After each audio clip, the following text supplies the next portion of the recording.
आज का विषय है कंस का वध और संघ की पुनः स्थापना। स्नातक होने के पश्चात श्री कृष्ण मथुरा में आए। जैसे कि हम ऊपर कह आए हैं, उस समय मथुरा के राज्य सिंहासन पर कंस बलात्कार से आरूढ़ था।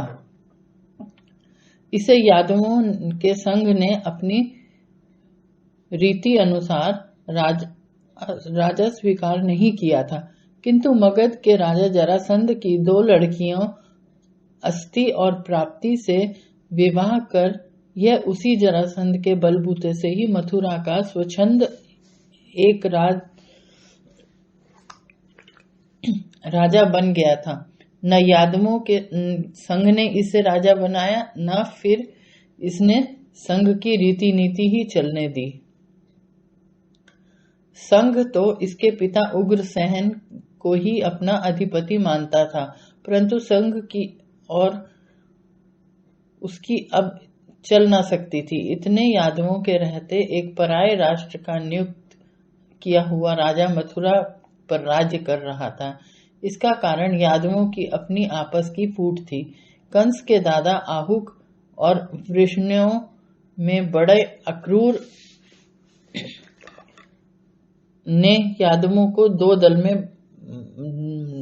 के 2 दल बना रखे थे, जो कंस के विरोध में भी एक ना हो सकते थे। ऐसे समय में श्री कृष्ण का मथुरा के राजनैतिक जगत में प्रवेश हुआ। कंस का राजा होना इन्हें अखरा। इन्होंने यह भी देखा कि कंस यादव वीरों पर मनमाने अत्याचार कर रहा है, पर यादव हैं कि चुपचाप सह रहे हैं, कारण कि उनकी आपस में बनती नहीं।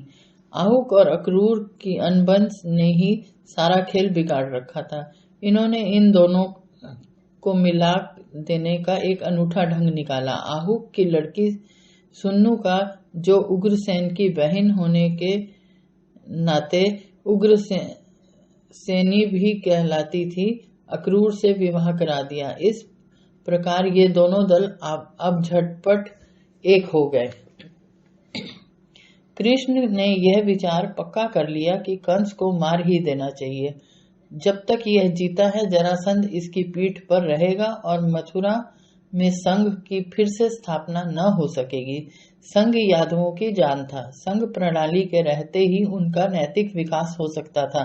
जरासंध का साम्राज्य एक भाग बनकर उनकी स्वाभाविक स्वतंत्रता का नाश कर रहा था। परंतु अब कंस को मारे कौन? संभव है इस बात पर नए झगड़े खड़े हो जाएं। कृष्ण ने यह जोखों का कार्य अपने ऊपर लिया।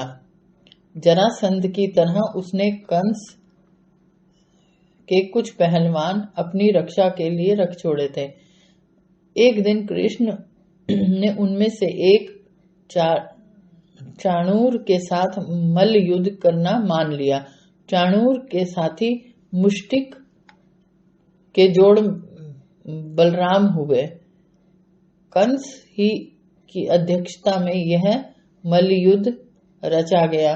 कंस को अपने पहलवानों की शक्ति और युद्ध कौशल का अभिमान था, परंतु इधर श्री कृष्ण और बलराम भी इस विद्या के उस्ताद थे। कंस को इन वृषण वीरों के षड्यंत्र का पता न था और वह इन्हें अपने रास्ते में कंटक समझ रहा था। इस दंगल का आयोजन उसी ने किया था और अपने पहलवानों को समझा दिया था कि बस चले तो इन युवकों का काम तमाम कर दे। कसर इतनी रही कि उसने इन वृषण कुमारों के बल का अनुमान ठीक नहीं किया। दंगल का परिणाम उसकी आशा के ठीक विपरीत हुआ। कृष्ण ने चाणूर को और बलदेव ने मुष्टिक को 1-2 दावों में ही पछाड़ दिया। उनके घातक दाव तो इन पर चले ही नहीं। इन्होंने कंस की इस इच्छा को कि दंगल की परिणाम मृत्यु में हो, स्वयं उनको झकझोर दिया, निष्प्राण करके पूरा कर दिया। वे पहलवान कंस के आश्रयभूत थे। उन्हें मरा देख कंस को जोश आ गया। कृष्ण ने लगे हाथ कंस को भी वहीं हाथ साफ कर दिया। कंस का भाई सुनामा कृष्ण की ओर झपटा, परंतु बलराम ने उसे भी दबोच कर यमलोक की राह दिखा दी। कृष्ण इस दंगल के विजेता थे। उनके सिर पर कंस से उतरा मुकुट उनके पिता उग्रसेन के सिर पर जाकर रखवाया।